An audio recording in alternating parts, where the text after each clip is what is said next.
Welcome to the Rob Burgess Show. I am, of course, your host, Rob Burgess. On this, our 77th episode, our returning guest is Ash Burgess.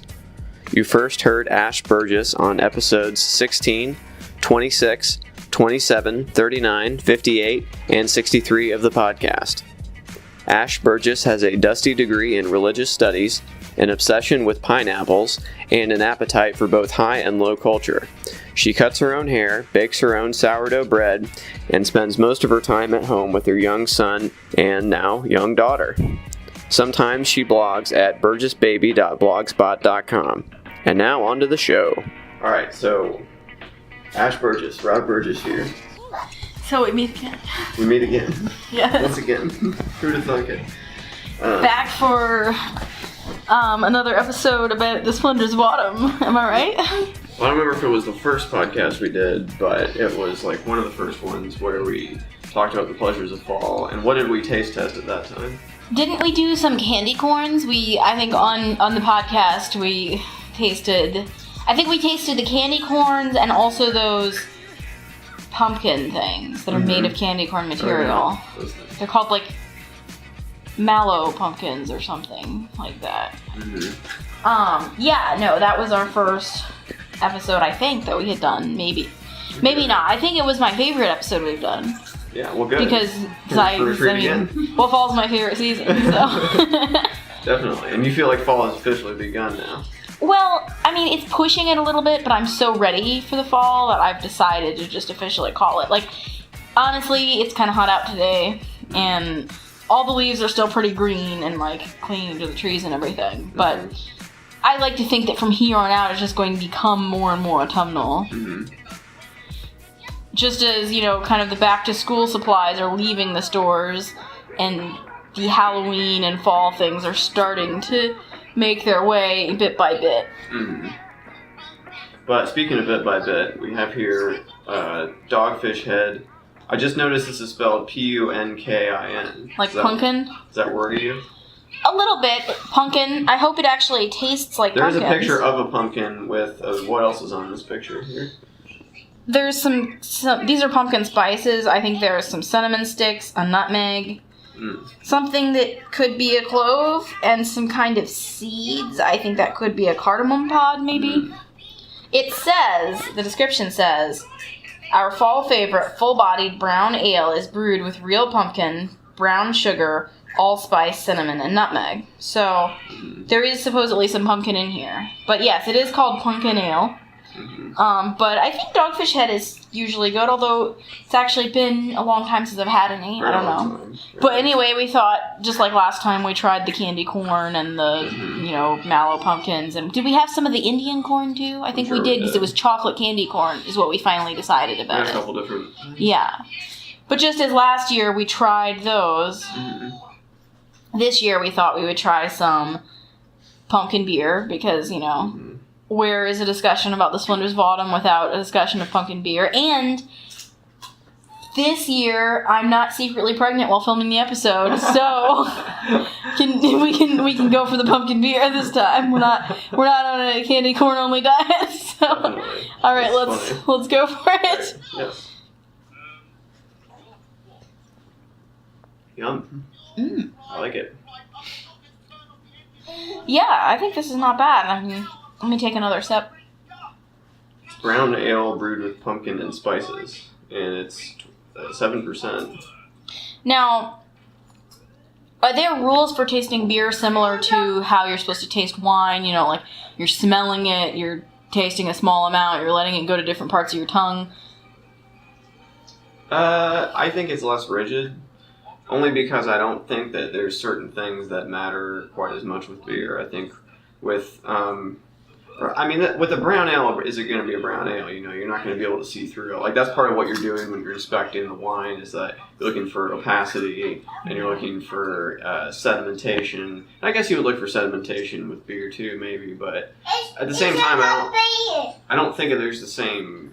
I could be totally wrong. Maybe there's a beer sommelier out in the audience that could correct me on that. But. Well, I was just thinking, we visited a number of wineries. We lived in Northern California. We went to a lot of wineries. And, some more casual than others. But there's still sort of a general air of, not like you're going to be, like, overly elaborate, like, swirling it and, you know, being kind of, you know... What's the word I'm looking for a nice word for this, but you know what I mean? The people that are like, oh, I'm so into wine, and they're, like, just overly dramatically tasting it. I mean, not like that, but I mean, there is a little bit of a kind of way of, like, appreciating and tasting and sampling and deciding if you like it. I was just wondering if there's similar rules for beer tasting. We've been to, I guess, not as many breweries, but we've definitely been to a few where we've had, you know, some kind of a sampler or whatever, and they didn't ever, you know, offer any advice other than, you know, drink from light to dark or whatever. And I guess being a brown ale, this is in the middle, but not like we're drinking any other beers right now anyway, so, you know. Anyway, I don't usually like brown ales, but I think that the pumpkin and spices are kind of helping me to like this one. Yeah, I was going to say, you're not usually a brown ale person. No, just because I tend to like extremes of flavor. I like things that are, like, really dark, usually, like dark chocolate, dark beer, or I like lighter, you know, really lighter but kind of more flavorful type of light things. But I feel like brown ales are often just kind of, like, just the most medium of all the mediums, and that just doesn't do anything for me. Yeah. But this has a little bit of a bite to it, like more than, it doesn't...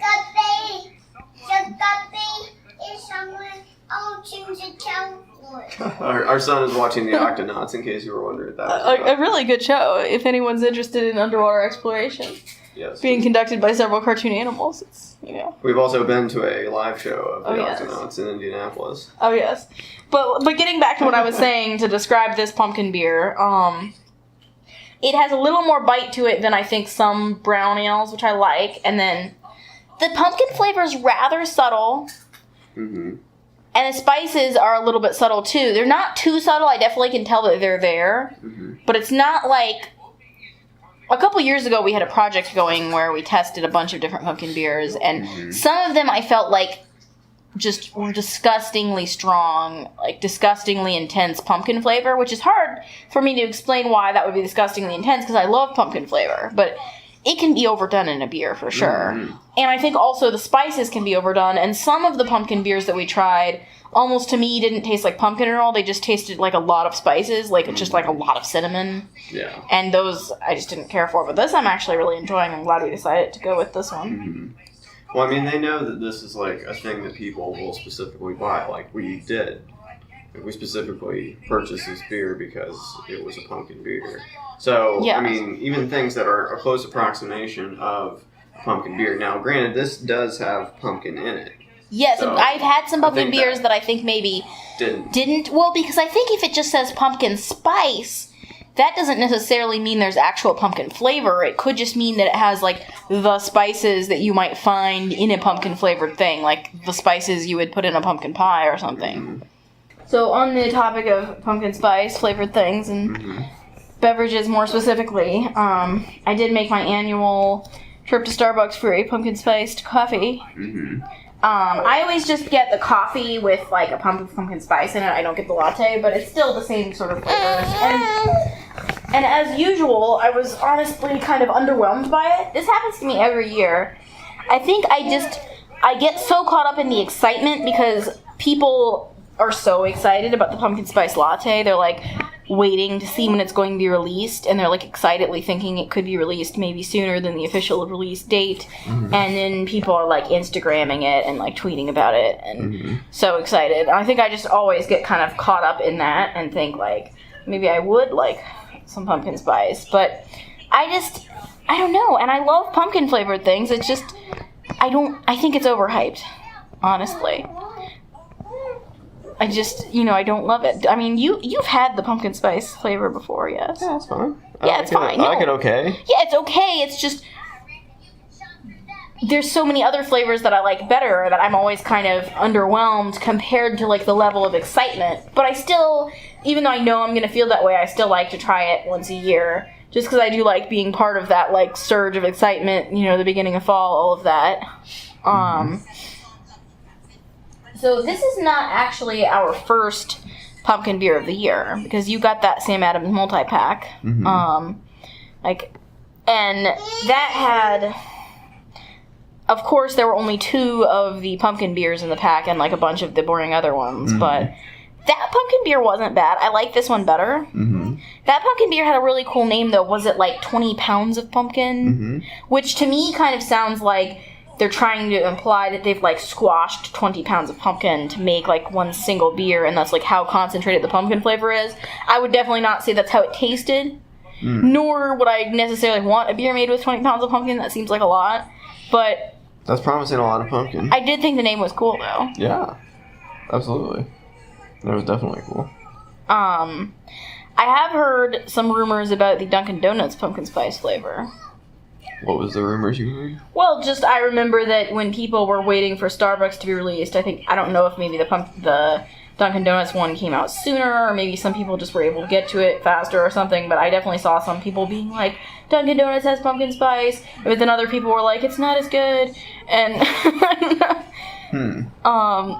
And we're not really Dunkin' Donuts coffee drinkers, though, so I don't know. I tend to prefer the Starbucks coffee anyway. Yeah, an atmosphere and... Yeah, I mean, I guess it's just more of like... It's like styrofoam cups at Dunkin' Donuts, and it's just, I don't know. You know, I don't really care for styrofoam. I mean, it's just kind of like, sorry, the earth. But, you know... Yeah. Not that Starbucks cups are that much better for the earth. I think they're a little better than styrofoam, right? I mean... Although I did see some disturbing thing recently about how they're hard to recycle or something. So I'm not really sure about that one, but... Now I feel even worse. I know. I mean, fortunately, reusable cups do exist, so there is a workaround for that. But I also tried, you know what I tried recently that was good? Surprisingly really good. It was a pumpkin spice flavored Greek yogurt. Normally I just buy, like a plain Greek yogurt. But when we were at the store, they didn't have the kind I normally buy, and I really wanted some yogurt. And I sort of panicked, and I saw that there was a pumpkin spice one, and it had a really cute package with, like, a pumpkin on it, and it looked good, so I bought it, and I actually thought it was so good, I really want some more. You should get some. Yeah, I mean, it was kind of like, you know, like pumpkin pie or something, which I'm obsessed with. Can't wait to have some pumpkin pie this year. Yeah, but as I think we've talked about before, good pumpkin pie is hard to find. It is, well... And see, I don't know if it's just that I've become more discerning or that places have just become worse, because I remember being younger, like being a kid, or not like a little kid, but like when I was in college or something, I remember a couple times when I randomly bought pumpkin pie from the grocery store, and I remember it being fine. But now I feel like a lot of the grocery store pumpkin pies are ick. We got a really good grocery store pumpkin pie from Whole Foods last year. We were talking about pumpkin pie, which I think we can all agree is delicious. Unless you're one of those weirdos that hates pumpkin pie, and I think there are those people out there. Why would you hate pumpkin pie? I don't know. I mean, I don't know if it's a texture issue, or maybe you just hate things that taste like delicious, wonderful fall and Thanksgiving, or I don't know what the deal is. That is a good segue into talking about fall fashions, though, because there is a onesie I was debating getting for Emerald today.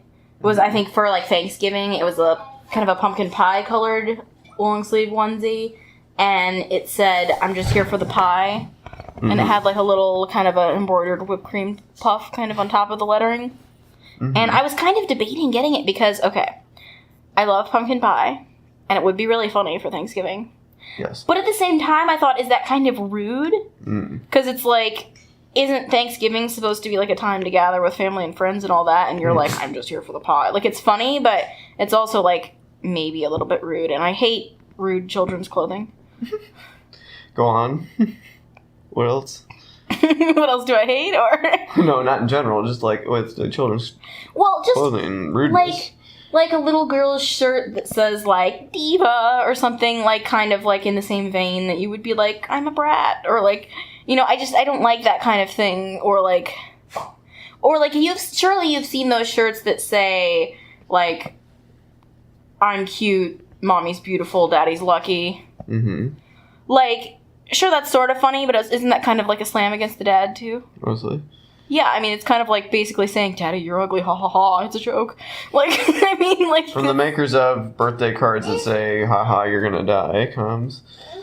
But yes, from the makers of haha, you're gonna die birthday cards comes, like, the mean shirts. Although I did think that shirt would be kind of funny, too, because she won't even really be old enough to eat pumpkin pie at Thanksgiving. So it's kind of, like, obviously a joke. Yes, obviously. But still, I was, like, a little bit on the line about it. It was, like, only $4, though, so I was like, maybe. Because of the Labor Day sales, because there's all those, clothing sales going on. Because it's funny that Labor Day, is a day when we're having all these sales. Of course, as I think we've talked about before, people will make a sale out of anything. But it's kind of funny for there to be a Labor Day sale, because it's, like, probably more work for the employees. When on a day when maybe there should be less work for them or something. Yeah, I mean, the Labor Day comes from the labor movement, which, obviously is the reason we have no child labor and a weekend and workers' comp and unions and all that kind of stuff. So it's like, yeah, it's kind of antithetical to the whole spirit of the thing. But yeah, although I feel like people really sometimes celebrate holidays in inappropriate ways. I mean, especially around here. I think we talked about this possibly for a different holiday, but around here people will set off fireworks for anything. Like, people have been setting off fireworks all weekend long here. I saw at Conner Prairie when I was coming home the other night that they were setting them off there, like a big fireworks show, like as big as like 4th of July it looked like. And I mean, I guess that's okay, because it's like we're celebrating, yes, but on the other hand, I just kind of want them all to be quiet, because I have, like, a toddler and an infant and, like, a dog. Going back to fall fashions, yes. Pumpkin pie bodysuit. Alright, so yeah, as we were saying, it's a little on the line. Is it rude? Is it not rude? I am definitely, like, a sucker for holiday-themed clothing. Well, specifically for children. Like, I don't really own many holiday-themed clothing as an adult, but, like, I love buying holiday-themed clothes for my kids. So, like, today, when I thought about but did not buy that bodysuit, I also thought about several of my first little outfits. There was my first Halloween. There was a whole series I could have gotten. So we could have my first Halloween... And then there was my first Thanksgiving and my first Christmas. Each one of these was like a little set with like a onesie and some kind of pants with like something on the butt. Like the Thanksgiving one has like a turkey on the butt. Very cute. Especially if you have like a crawler. But what I did buy is I bought a shirt for the captain with some bats on it. Very excited about that. And I bought something for Emerald that I think is going to be possibly her Halloween costume. But I have a beef about that, because I think that they make too much my first, and I don't make hardly any my second, my third, my fourth, because honestly, like, as much as I love little babies like our Emerald Gemerald here, I do think that it is also fun to have older children at holidays, because they can actually appreciate them more. Like, I feel like his, like, third, last year Halloween was... Yeah, amazing. Exactly. Like, and that was much better than the first Halloween. I mean, his first Halloween, we pretty much, like, kind of propped him up with some pumpkins and took a cute picture. And we took him to a pumpkin patch, which I'm sure he doesn't remember going to. And it was, like, windy, and we were worried that he was going to be chilled to the bone, and he was, like, small, and then we drove away. And that was, like, it's a nice, memory to be like, we did something for his first Halloween. And his second Halloween, I think, was a little more happening, but... Really, last year's Halloween was when it felt like, it was all happening. You want to describe his whole situation? Well, okay, first of all, I guess costume-wise, I made him a spider costume. I'm so proud of myself for making this costume. Yeah. It had, like, I made it out of a black sweatshirt, and I put a bunch of eyes on the hood. Do you have this on your blog somewhere?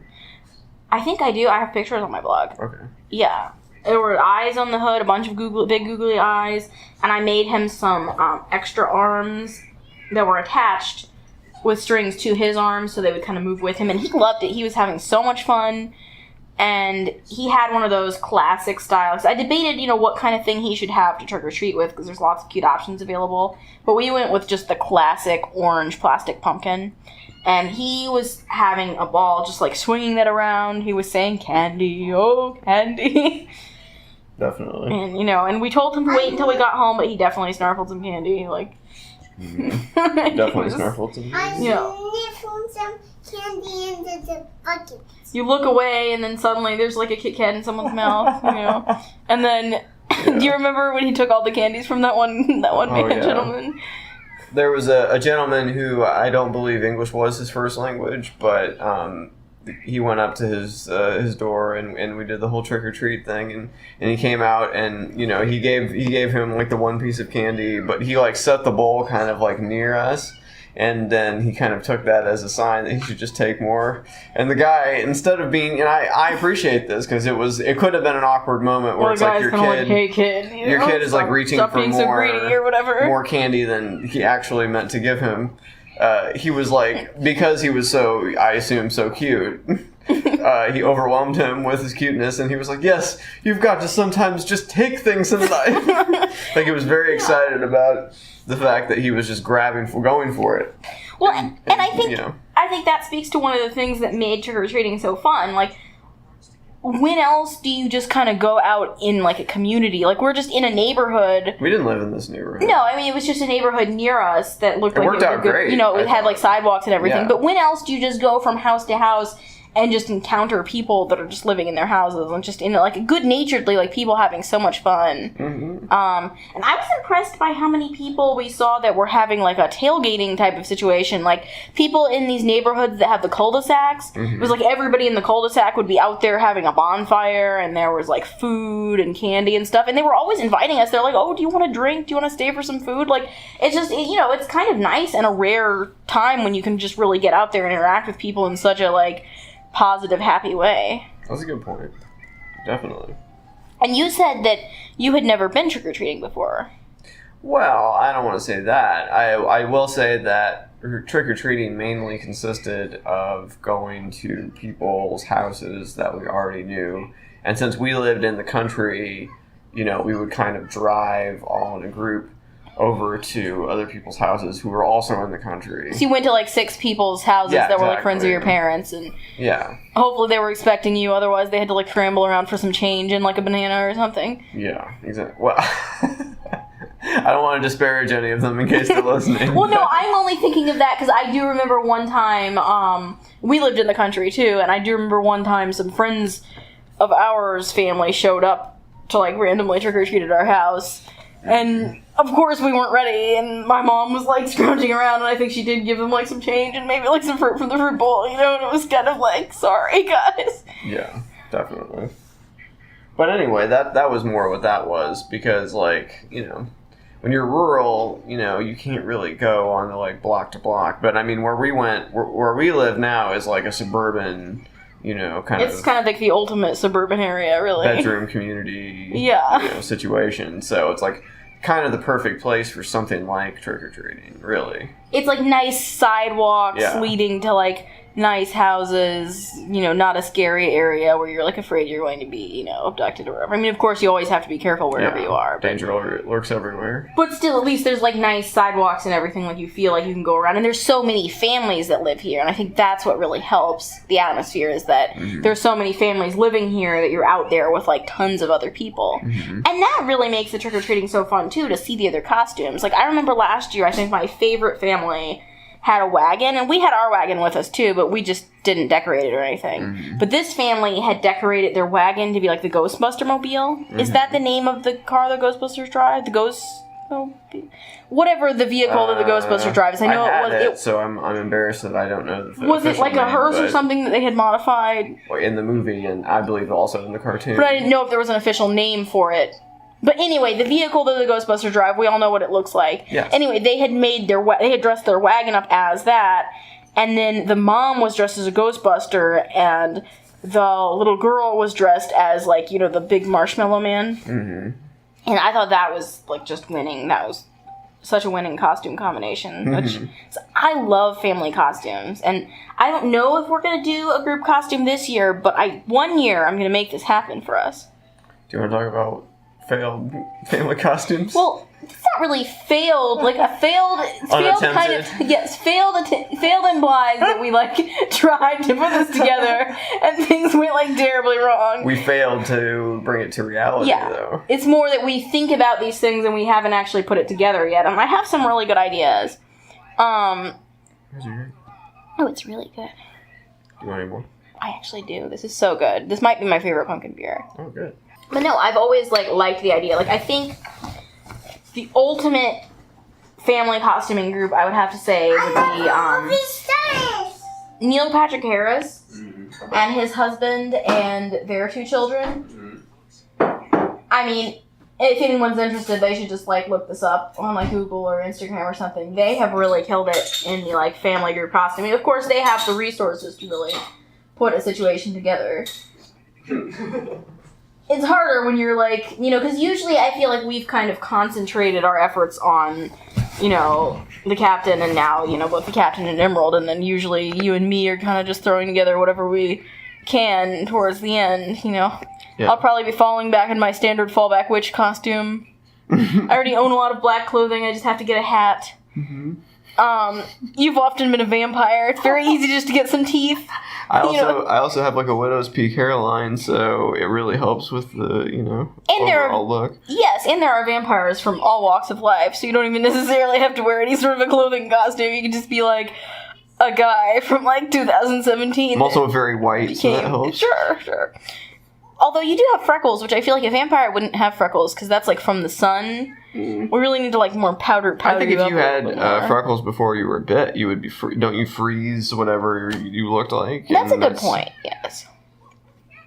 Although I think if you lived for hundreds of years, eventually I think your skin would just become paper white, just from kind of never going out in the sun and just, sands of time or whatever. Mm-hmm. But I am excited to have 2 small people to costume this year. I'd like to think of a coordinated costume for them, but I'm not sure if it's going to happen because I think the captain is getting old enough that he's starting to have more of an opinion about what he wants to be. I mean, last year, I pretty much just decided he was going to be a spider. And I did decide it knowing that it would be super fun for him, but it was definitely just me being kind of you're a spider, and he was okay, Whereas this year, I think he might have a very strong opinion about what he wants to be. Probably Batman or something. So, we're going to have to see what ends up happening. Mm-hmm. He did try to convince me to buy this small sort of tutu Batman costume for his baby sister. Remember that thing we saw in the store? That was amazing. Yes. It was kind of sparkly bat shirt on top, kind of multicolored tulle skirt on the bottom. Mm-hmm. And he saw it from across the store, and he was "This is a costume for baby sister." Mm-hmm. But as we talked about, he loves Batman. He does, and he's very generous. He definitely thinks that they could both be Batman. But do you want to talk about? I didn't want to switch away if you were not done talking, but did you want to talk about your dislike for corporate logo branded costumes? Yes, I do want to talk about that. Okay. Well, it's probably somewhat related to. I am generally, for the most part, and there's exceptions, but in general, I'm hesitant to, even for normal clothes, I don't really like to buy clothes that have characters on them. I don't a lot. There's so many children's clothing available that have Curious George or Thomas or something like that on them, and I don't buy that stuff because it's not my taste. Mm-hmm. I just don't think it looks like the most amazing, and it's fine. I see other kids wearing that stuff, and I don't throw any shade at it. I'm sure they like it, but it's just not really what I like. Mm-hmm. I've made a few exceptions now and then, but just in general, that's my feeling, and I kind of extend that to costumes too.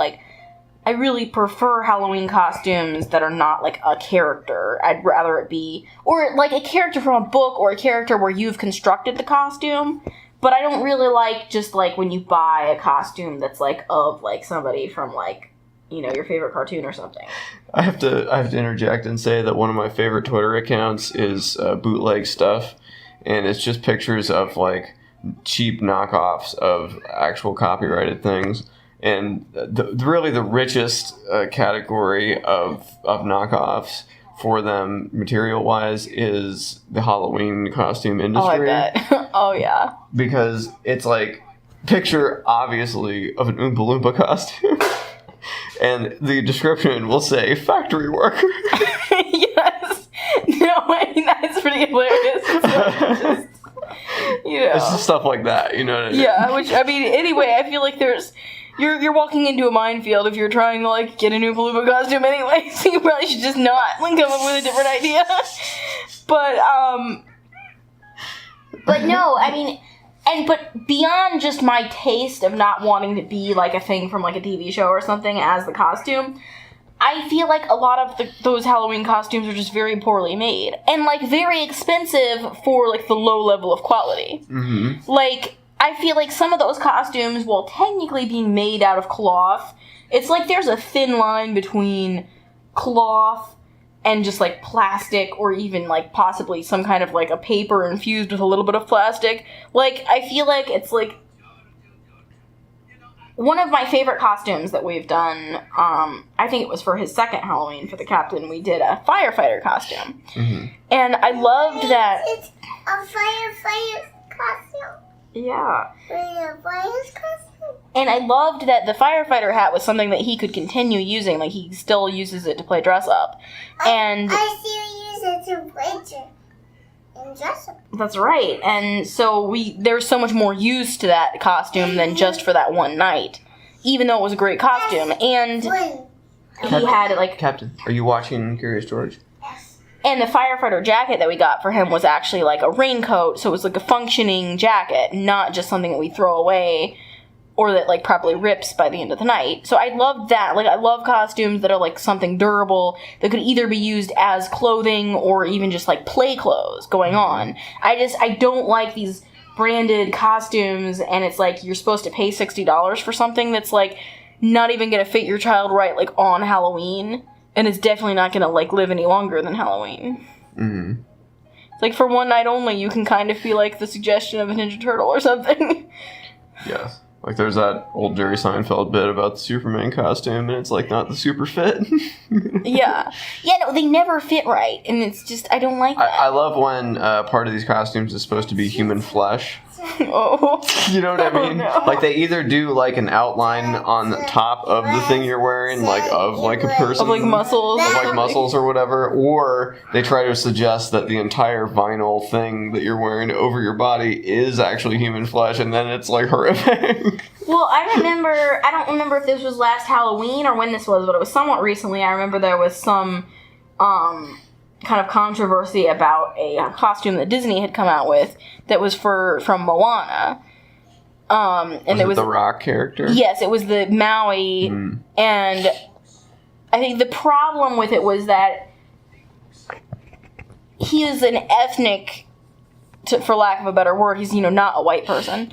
But a big part of the costume is that he's covered in tattoos.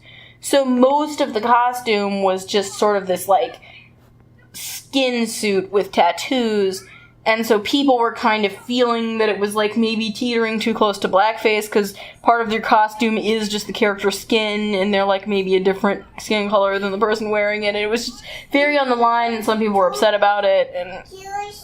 Yeah. I imagine that whoever greenlighted that at Disney or wherever probably wasn't thinking as deeply about it as they did. Even if they were racist, I don't think they were, like, consciously racist. I think they're probably more likely just, like, they were more likely just, yeah. Racist. I mean, I think they were probably it's just like... more like a passive crime more than an active crime, So. Yeah, I mean, because it was, like, a big part of the character. It's still wrong. Tattoos. You still shouldn't wear somebody as a costume as, like, their flesh. Like, that's a little weird. Well, it's weird, but it poses a problem because it's, like, generally a costume of someone is just, like, you, however you look, wearing the clothes that person would wear. But this is a situation where the person was mostly not clothed, but was covered in tattoos.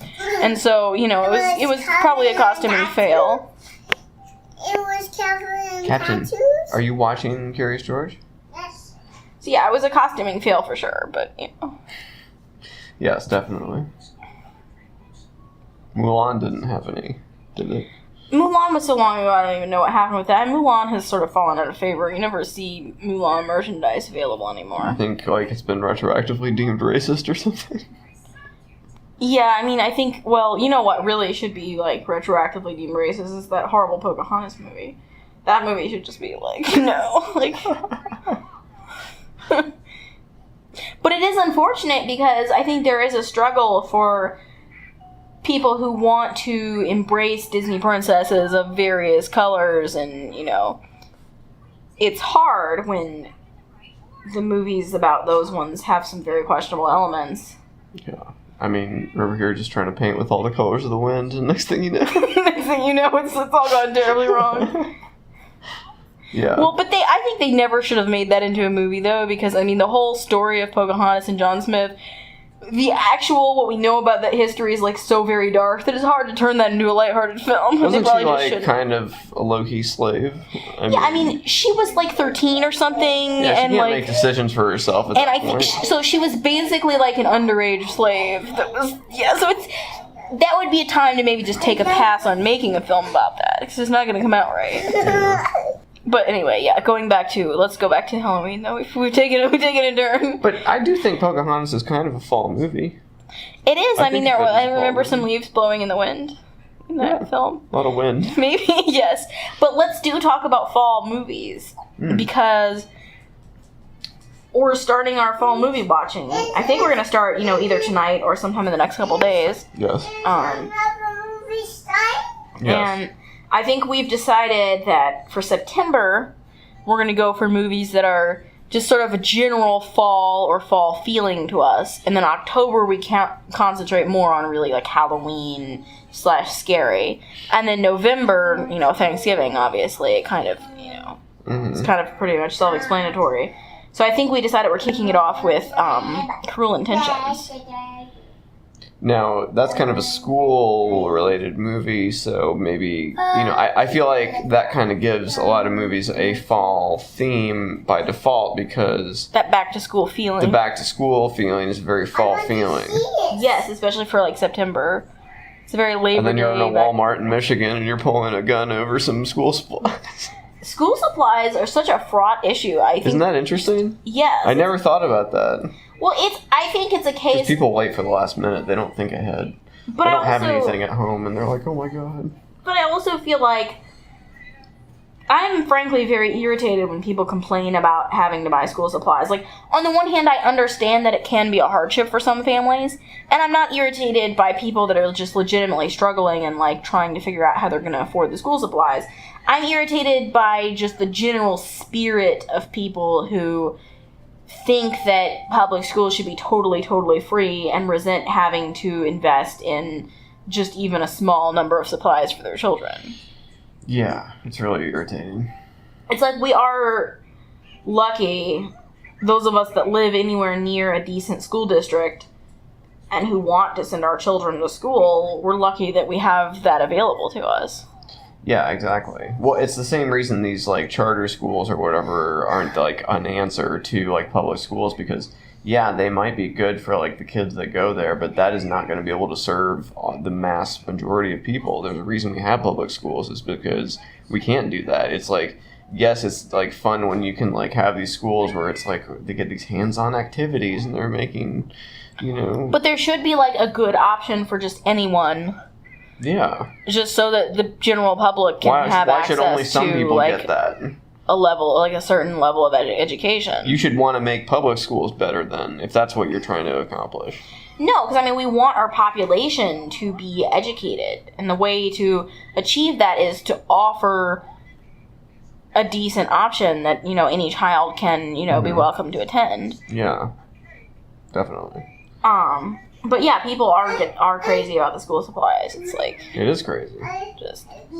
Yeah, no, what exactly started that fight? Because, can you want to give backstory on what we're referring to for anyone that didn't see this item in the news? Anyway, a Walmart in Michigan had a back-to-school sale. And it was a crowded store, things were getting heated.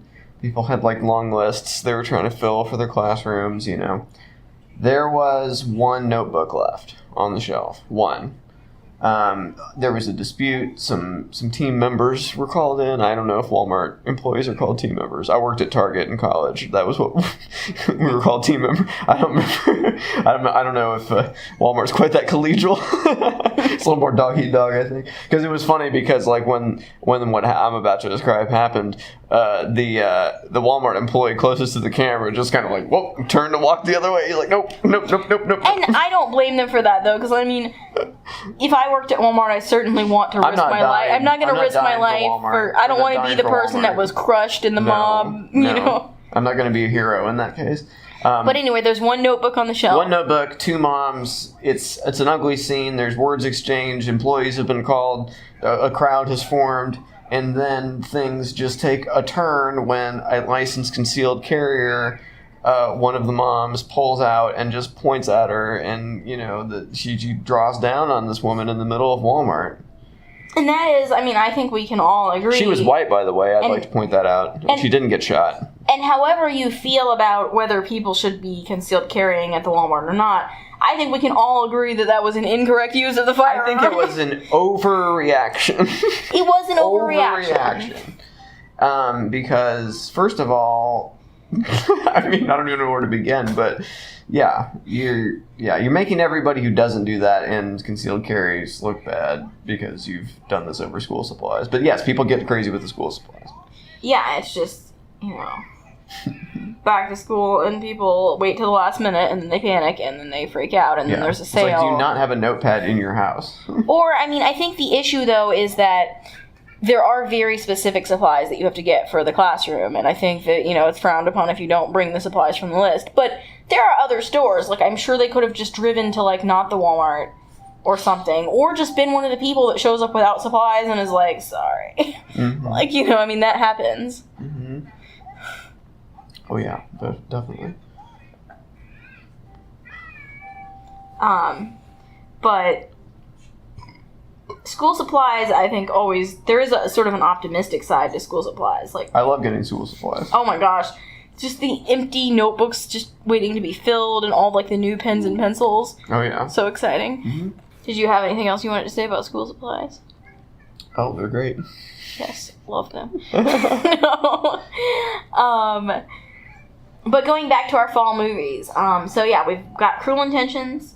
We only have, you know, we're realistically probably only going to watch a couple movies every month because, you know, we do have young children and all that. So we're trying to just really think what's the best thing. And so after Cruel Intentions, I'm not sure that we have our next film lined up, do we? Not really. I think it's probably going to be another school movie. You know what movie? I think I told you this, but like School Ties. I haven't thought about that movie in a long time, but I think that's a good movie, and I think we should watch that in the fall. Very, like, school-centric. Yes. Also anti-Semitic.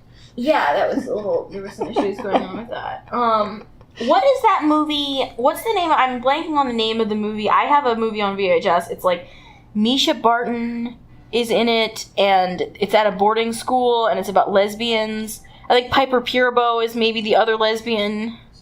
It wouldn't be the cheerleader movie, would it? No, it's not, but I'm a cheerleader. No, it's like a lesser-known movie. I'm trying to think of the name of this movie. You know what I'm talking about, right? Misha Barton. It's like Misha Barton, Piper Perabo, and like somebody else. They're at a boarding. What's Piper Perabo been? I don't know. Her name is just very catchy. Yeah, I agree. Maybe she was in like some show that we didn't watch or something. But she's one of those people. Like, I feel like I'm supposed to know who she is, but I honestly just know her from that one strange movie I'm trying to remember the name of. Anyway, it's like a schoolgirls, you know, like they've got like uniforms and everything kind of movie. Mm-hmm. No, I love a good school movie. Well, I mean, I guess I'm thinking of a lot of, like, boarding school movies. Yes, well, I'm thinking of, like... Remember that PS2 game? Bully? Bully? Oh, I love that game. If I ever in my life have time to play video games again, I'll probably get whatever the, you know, Bully version number 16 or whatever that will be out there. 2K17? Yes, like... Yeah, I would play that again. That game was so fun. That was set at a boarding school. But I've always enjoyed, like, things set at boarding schools, like that sort of, like, there's a lot of literature that I've really liked that's set at boarding schools. Like, it's that sort of... I feel like I would have done well at a boarding school. I I think so too. And of course, this is just a fantasy, but maybe It's always a fantasy. I mean, anyone that's like been to boarding school is probably like rolling their eyes right now at us. But like, it seems so like idyllic in certain ways. Yeah, like I think it would be. I mean, it could be terrible because like. It could just be if like it's bad, you're trapped there. And you're just like you're at school all the time. And but if it works out, you're like you're really living. Mm-hmm. Like I think I would respond well to like the uniforms and like I think I would like to go to a boarding school where there's horseback riding.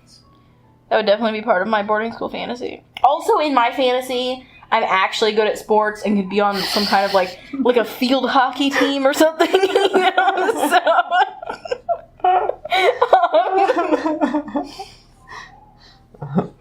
So there's some magical realism.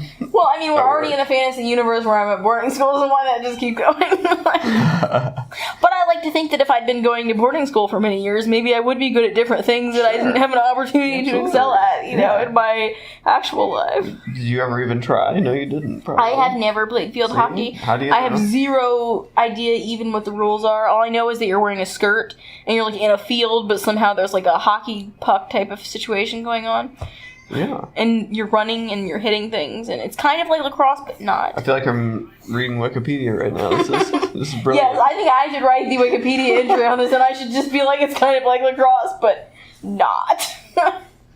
And then other people will cite your work disapprovingly. Yeah, disapprovingly, yes. They'll have things. No, but this makes me want to watch Gossip Girl. Gossip Girl has some great... I've never said that in my life. I love that show. And Gossip Girl has some really great... Do you think of that as an autumnal show? Well, it's set in New York City. It's set in New York City, which is a great city for the autumn. City, yes. North Atlantic. And it has some great episodes. Like, it has a great Thanksgiving episodes. And it has, the reason I thought of it is because it also does have people at, not a boarding school, but, a prep school, and there's, like, the uniforms and the field hockey and all that going on. But back to movies, I've noticed.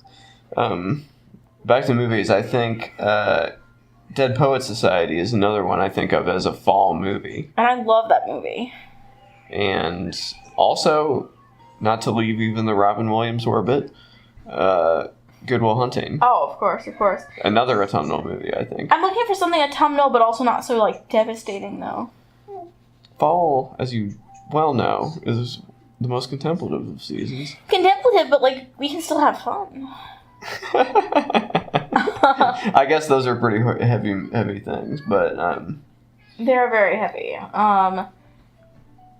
I think, though, once we move into October, I have a lot of ideas for what we can be watching. October is the fall? Yes, but as we were saying, though, for September, we're watching more of the general fall/school type of movies. October, we're going more into the Halloween/scary season. Every year. So September's not quite as spooky? Exactly, and then November, we're reserving for Thanksgiving films. We had, like, a whole conversation where we ironed this out. Did you not remember when we decided this? I mean, some people might just be tuning in for the first time. Yes. No, but I'm saying you and me had a whole conversation where we... Yes, I know.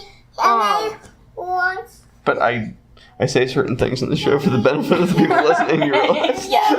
Can I watch with you? And I want to watch with you. But for October, I'm always watching Trick or Treat. As you know. You're always watching the movie Trick or Treat? Yes, the movie Trick or Treat is amazing. And I'm so excited to watch it again this year. Yeah, I like that movie a lot. Who's the, dad or whatever?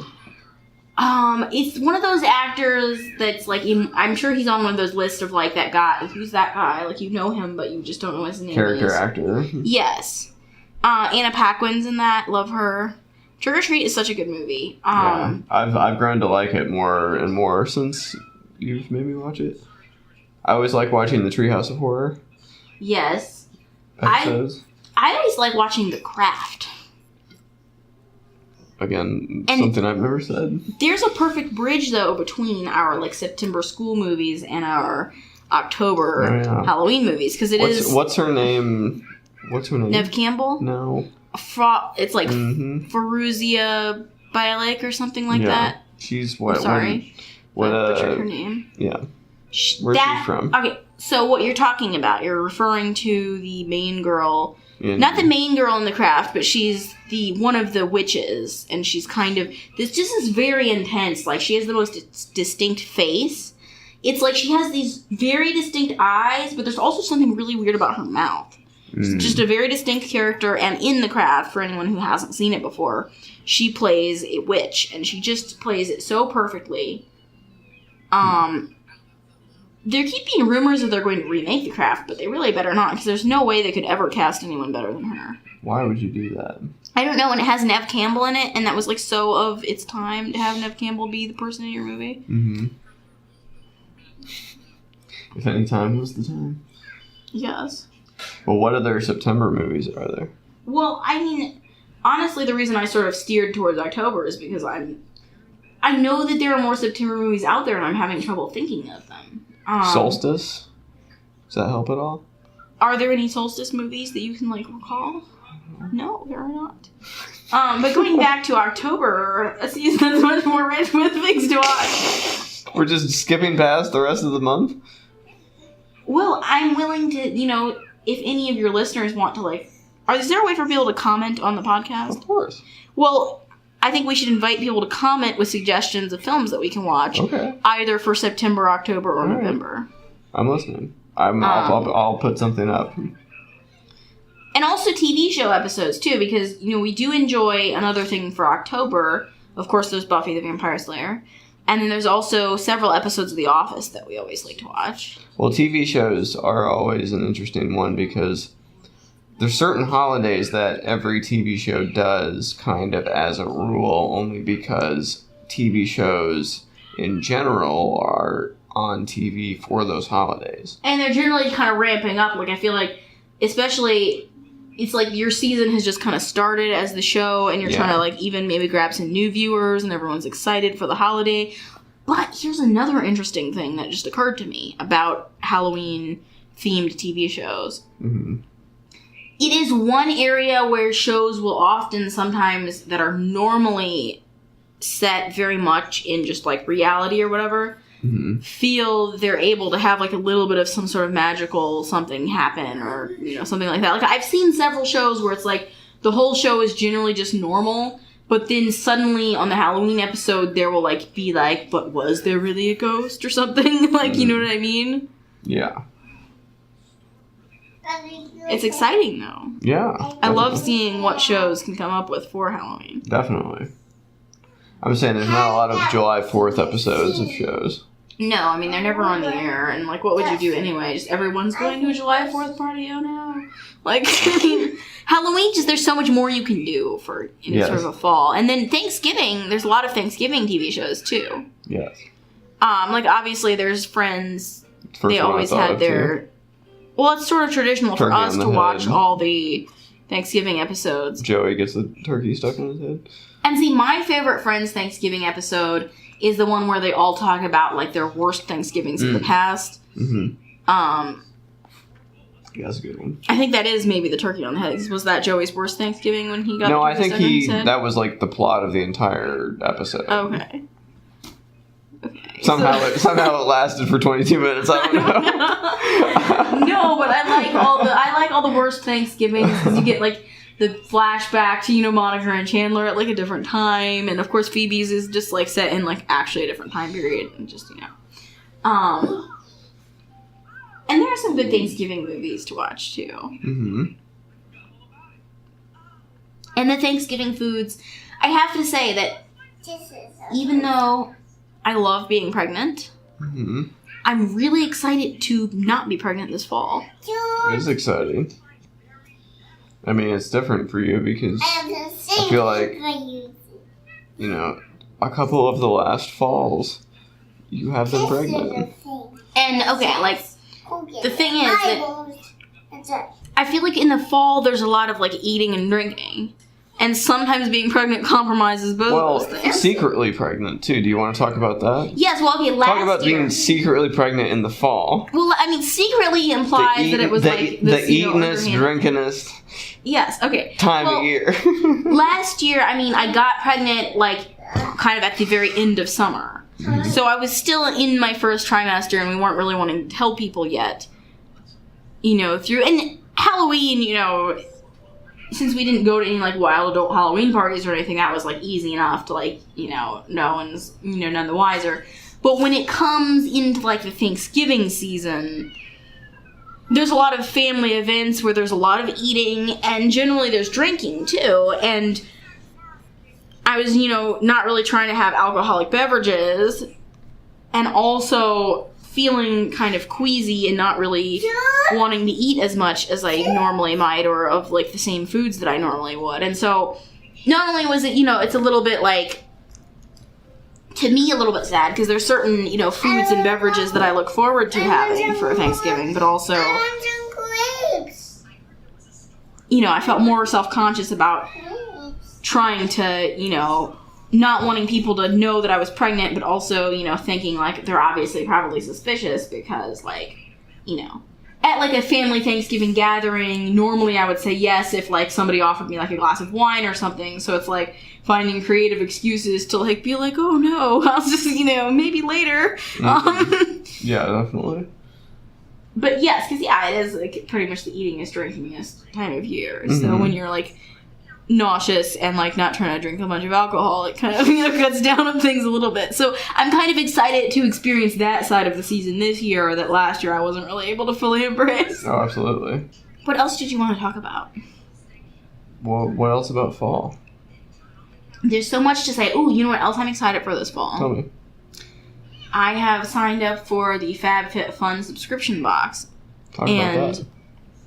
And you switched away from... Well, I had Ipsy for a long time, and I love Ipsy. That's a makeup subscription. That's basically just, like, you get, like, a couple little sample makeup products and maybe some full sizes. But And I love that subscription, but I do have a lot of makeup at this point. I mean, you can never really have too much makeup, but I was ready to try something else, and I really wanted to do FabFitFun because that's more of a variety of full-size products, like scarves and candles and makeup and, because I think the idea is that there are some products that help you to be fab, some that help you be fit, and some that are fun. Like, yeah. See where we're going with this, yeah. But I think that, and I'm a person that usually stalks those on websites where people review subscription boxes, and I generally think the autumn subscription boxes are the best of the seasonal subscriptions. Maybe just because I love autumn. Overall, or just FabFit? I think overall. Maybe that's partially just because I love autumn and I love, like, all the autumn things. But I feel like generally there's just awesome stuff that comes. So I'm super excited to see what I get this year. Something tells me spring is probably, like, the skimpiest part. I mean, spring, it's like... I guess you could... New life. Yeah, maybe something like some seed packets or, like, a rain... Like I was saying. Maybe an umbrella. I don't know. Okay. There could be nice things. It's a little more vague, like, what you should be going... Is spring anyone's favorite holiday? That's interesting. I never thought about that. It's not a bad Winter is a lot of people's favorite holiday. Fall is definitely some people's favorite holiday. So I guess we're saying holiday when we should be saying season.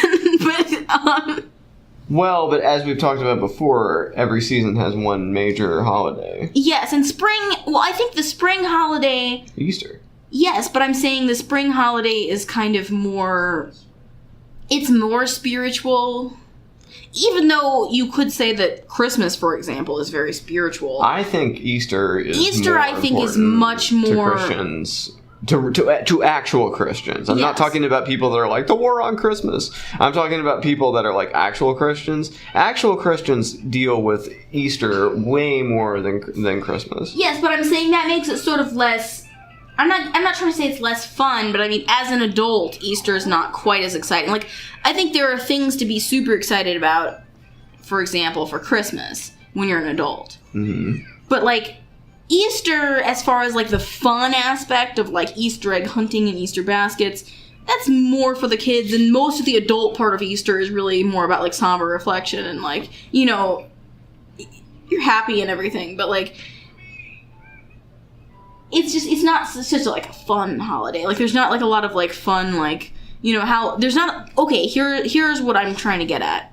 I think this proves my point. There's not very many Easter movies. No, but okay, I guess what I was driving at, I think, is proven by the fact that there are like no Easter movies. Like, there are lots of fun Christmas movies and like there's Halloween. Even there are Thanksgiving movies. Yes. There's Easter... summer movies. Yeah, there's plenty of summer movies, but I'm saying there are not any like Easter specific films other than like, you know, maybe like a very religious like The Easter Story type of like.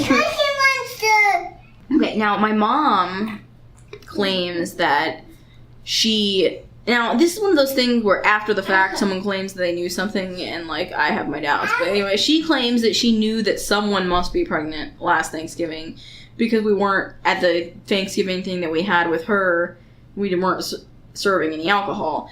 But she was actually, I think, supposed to bring the beer and, like, forgot. So... That doesn't mean she was wrong.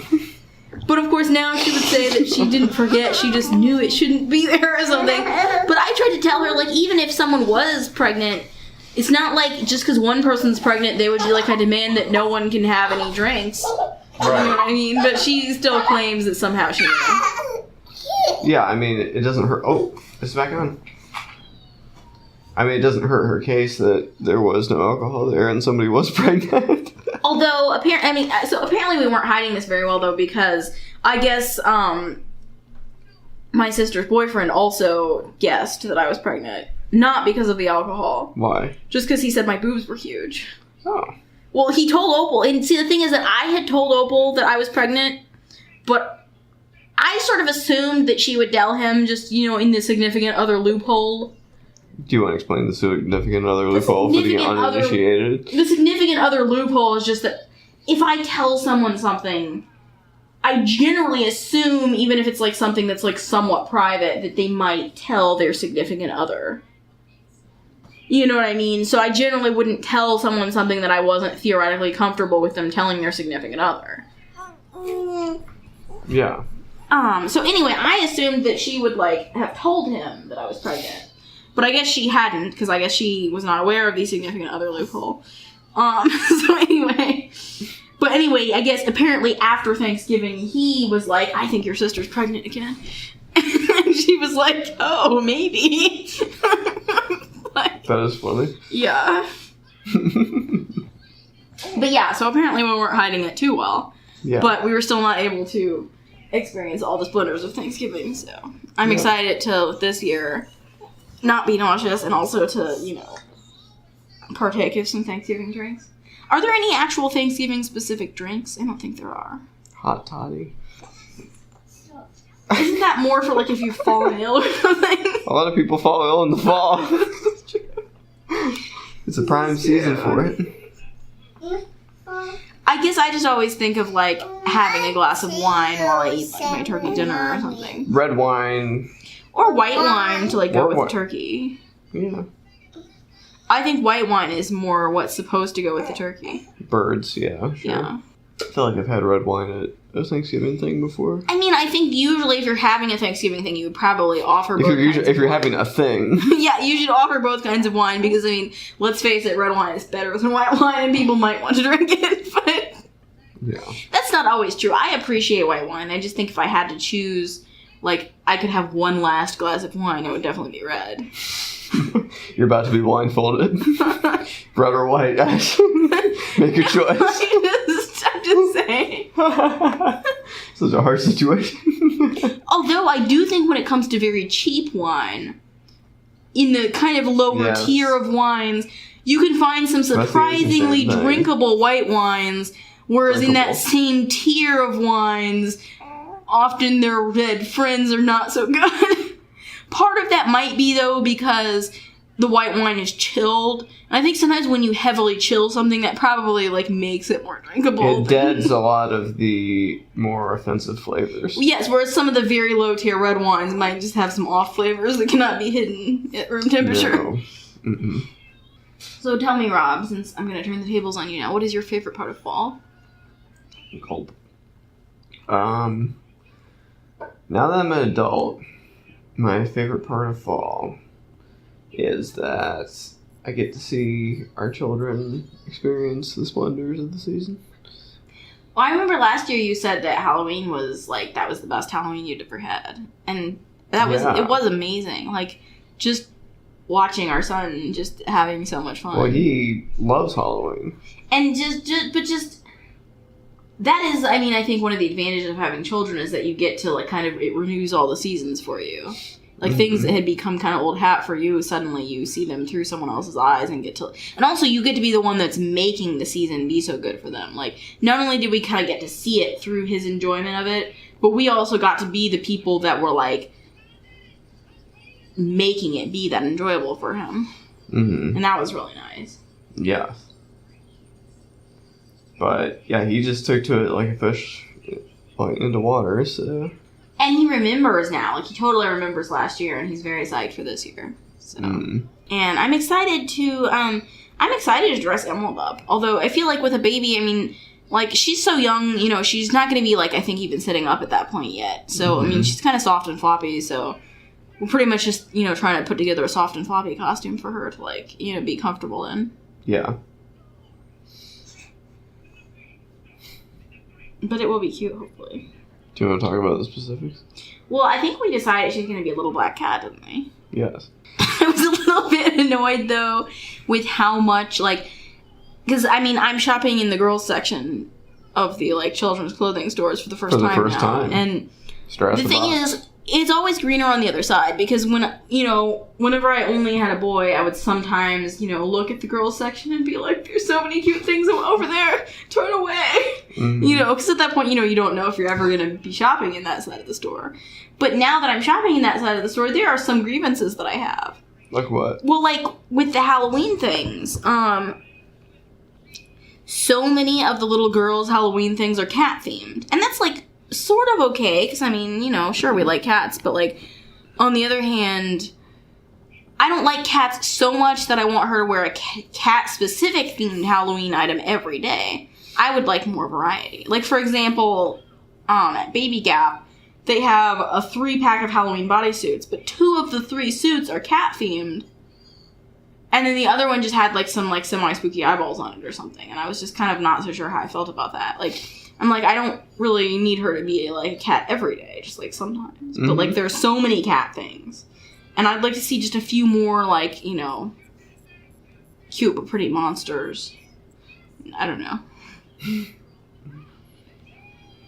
Yeah. Well, and here's a question, though. Why is it that it seems that there's been a collective fashion decision that bats are the masculine Halloween animal and cats are the feminine Halloween animal? Like, there's lots of bat-specific things for little boys and lots of cat-specific things for little girls. But, like, I love bats. I'd love to dress my little girl in a bat-specific thing. And not that I can't, like, shop in the boys' section, but, like, for example, the boys' little bodysuit that had bats on it, the bats were all wearing bow ties, which makes them be masculine in a way that they wouldn't be if they were just bats. I mean, do you want the honest Freudian answer? Sure. A fang? Yeah, but, like... I'm sorry, like, it's a penetrative... I'm not going to go any further, but... I mean, cats have fangs, too. It's not as essential to their, like... Yes, but I love bats, and I think everyone should be able to enjoy them, so... And I did buy a shirt with bats on it for our son, though, so... Yeah. I mean, it's sexist, of course. Well, I'm just saying, like... There should be able to be girl bats. And it's a stereotype boy cats, too, because our son loves cats. Yeah. But people are obsessed with, like, vampire bats and stuff. It's like, that's not most bats. Most bats aren't going to, like, try to, like, suck your blood or whatever. There are some bats that actually just eat fruit. I think that's, like, most bats. Maybe not. I think a lot of bats just eat insects. They're not going to land on your shoulder and sink their teeth into your neck. I mean, there are vampire bats that I think don't live in this part of, like, the world. They're so horrific to people that they, like, captured our imaginations and made us, like, think that every single bat is like that. I think the bats that we would find in Indiana eat insects, which is actually really good because they eat mosquitoes in, like, large volumes. You want. Yes, like, if you're actually worried about, like, a Zika virus or something, the best thing you could do is, like, build a bat box, like, in your yard, which if we had a yard, I would totally do. Mm-hmm. I would love for some bats to come and live with us. Mm-hmm. Although, since my parents do live in the country, they've had a problem sometimes where bats accidentally fly inside. And then they have to try to, like, get the bats out. Because, I mean, obviously the bat will, like, starve to death if it stays in their house. But, you know, they fly in and they forget how to get back out. And then they have to try to, like, shoo it out without hurting it. Mm-hmm. But I do love bats in general. Well, here's a weird thing about Thanksgiving that I wanted to talk about a little bit. I want to get your thoughts on this one. Okay, so a lot of, as we were talking about, you know, we were talking about, like, the Thanksgiving fashions for small people. There's a lot of things where it sort of implies that the child is the turkey. Now, is that weird considering that we're planning to eat the turkey? If you're a vegan household, you don't have this problem, do you? This is true, but then you also probably don't have that many Thanksgiving bodysuits available for you to purchase. The crossover between the people that would buy a turkey bodysuit and the vegan, are you saying that the vegans aren't shopping for holiday specific? In fact, I think they're just like two circles. They don't even like cross over in this Venn diagram. So you're saying that no vegan has been like, I wish I had a Thanksgiving themed onesie for my child. I mean, the reason that you are a vegan probably stems from the reason you wouldn't have that. Maybe. Somehow it does seem like it would be related. But those people don't have to have any guilt because they're not actually violating the costume. True, I mean, they're not eating the turkey, but they're not, you know, it's true. But you know what I mean? Like, there's, like, little shirts that say, like, gobble till you wobble or something. That's, like, eating, but also turkeys gobble. You know what I mean? Or, like, grandma's little turkey or something like that. And it's, like, it does kind of cross over between the thing we're planning to eat and, like, the cute baby. And it's weird. There's a weirdness there. Yeah. Eat us. Of course, you're singing the song from the Addams Family Values, an amazing fall film, even though I think technically that was summer, because that wasn't that like the final, like the show that they put on at the end of summer camp. But it was show. Well, it was because it was like the first Thanksgiving. Yes, it was first Thanksgiving themed, which is a strange show to put on at the end of a summer camp. Those people seemed like failed theater people, though, so it's probably just a production they had in their back pocket that they were just ready to go with, you know? Also, I think there was an emphasis on how waspy the camp was supposed to be as, like, a juxtaposition to, you know, who the Addams family are as people. Mm-hmm. And I think that, you know, Thanksgiving is clearly the waspiest holiday. Oh, yeah, absolutely. A polo shirt was like a day of the year. Or like a nice kind of like a nice soft plaid flannel. LLB. Yeah, really. So we're so lucky to have been raised with catalogs. With catalogs? Yes. I was at one Starbucks. She was at another. I do think Thanksgiving is definitely the waspiest holiday, though. Well, and bar none. Coincidence or not, have you not said that Thanksgiving is your favorite holiday? What are you trying to say? I'm just saying that, you know, it wasn't me who once, but one of our friends once said that you're the whitest white person. Yes? Yes. That's okay. I love you. I'm very open-hearted. I know. I love you. I'm just saying that coincidentally or not, Thanksgiving is also your favorite holiday. Yes. Not because you want to, like, steal any lands from some I'm just saying being white has become very fraught lately. I wasn't, like, trying to accuse you of anything. I think we appreciate Thanksgiving for the spirit of thankfulness and reflection that it gives us, and not so much, you know, the history of Thanksgiving is very dark. Definitely. Yeah. But there was maize. And those outfits where you have, like, the hat, but there's, like, a buckle on your hat. Why is there a buckle? And the shoes with the big buckle, but it's not, like, making the shoes tighter. I think it's just a decoration. Question mark? Yeah, there was a lot of buckling back then, wasn't there? It was the Velcro of the 1700s. Yes. Or the elastic band, I guess. Speaking of good, like, things with, you know, people in pilgrim costumes, though, that does remind me of the episode of Gilmore Girls. I believe this was maybe the first season when Rory is, kissed for the first time by Dean, and she goes to tell Lane about it, and she's telling her about it, but they're at, they had both volunteered for this Thanksgiving festival, where they were both dressed as pilgrims, so they're in these, like, pilgrim costumes with, like, the bonnets and the buckles and everything, you know, and there's, like, the traditional cornucopia, horn of plenty, with, like, the vegetables spilling out of it. Gilmore Girls, one of the strong suits of that show is that there was a lot of really great autumnal visuals going on there. But again, it's in the Northeast, so kind of a lot of autumnal, like, backgrounds and backdrops, you know? Yes, but maybe I should just move to the Northeast. But you realize that they have other seasons, too. You mean, like, winter. Dark, cold winter. The brown stick season, as I like to call it. Yeah. I'm saying, like, that was one advantage of the Pacific Northwest. Yes, I loved most times of year in the Pacific Northwest. It did make me a little sad when it was Halloween and it was like 90 degrees, though. Yes. Well, you win some, you lose some. Yeah, I guess there's always like a trade-off.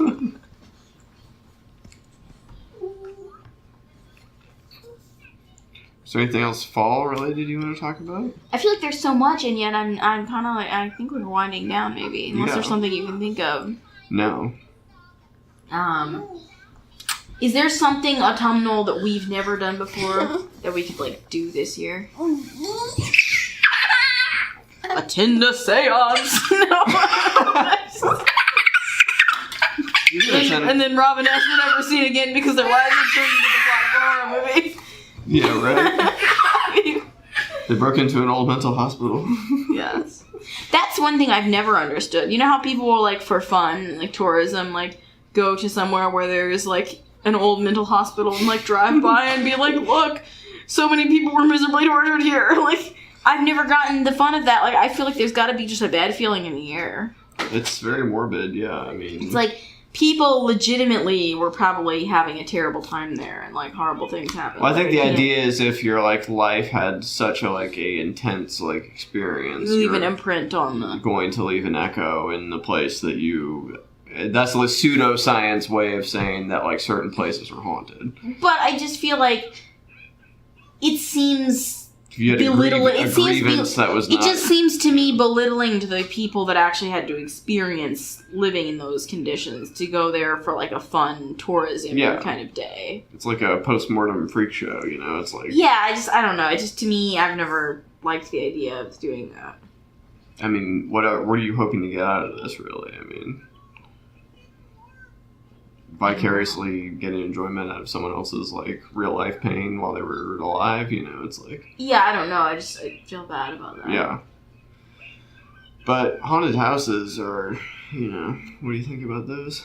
I mean, it's one of those things where, like, we should have probably gone to, like, one of these big, scary haunted houses before we had kids, because, like, we obviously didn't want to go badly. Too scary now. We obviously didn't want to go badly enough because it's one of those things we kind of every year thought about doing, and then we're like, do we really want to pay like $25 a person to do this? Maybe not. You know, and now we have little kids, so it's going to be like another, 15 years before we can go to something like that. It's always just that they're like a little more than I want to pay, and then I don't know. I mean, I would totally go, but I just haven't quite found the right occasion yet. Totally. Is I guess what it comes down to for me.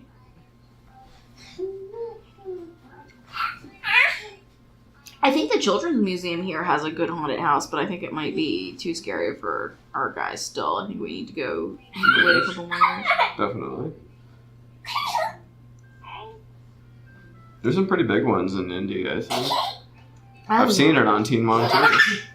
Oh my gosh, okay, because there was that episode of Teen Mom 2 where they went to that haunted house that we always hear ads for that on the radio because it's like right near us. Well, that is one weird, and this is a very aside, from the theme of autumn, but weird fun fact is that we do live in the same town as one of the stars of Teen Mom 2. And people that we know have, run into... their kids go to school with her kid, or they've, which one?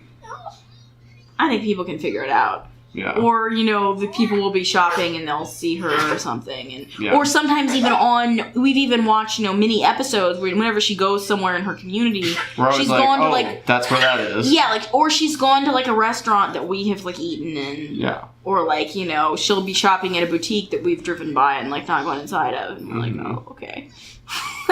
Yeah. Yeah, it's super weird. Totally. Well, I think this guy wants some food. Yeah, I think we need to wrap this up so we can figure out what we're making our tiny little pumpkins for dinner. Well, we can record some more about fall as the inspiration strikes. Yeah, if we think of anything exciting, we should do it. Well, thank you for being on the Rob Burgess Show. You're welcome.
If you enjoy this podcast, there are several ways to support it. I have a Patreon account, which can be found at www.patreon.com/Rob Burgess Show Patreon. I hope you'll consider supporting in any amount. Also, please make sure to comment, follow, like, subscribe, share, rate, and review the podcast everywhere it's available, which includes iTunes, YouTube, SoundCloud, Stitcher, Google Play Music, Facebook, Twitter, Internet Archive, TuneIn, and RSS. It really helps. The official website for the podcast is www.therobburgessshow.com. You can find out more about me by visiting my website, www.thisburgess.com. Until next time.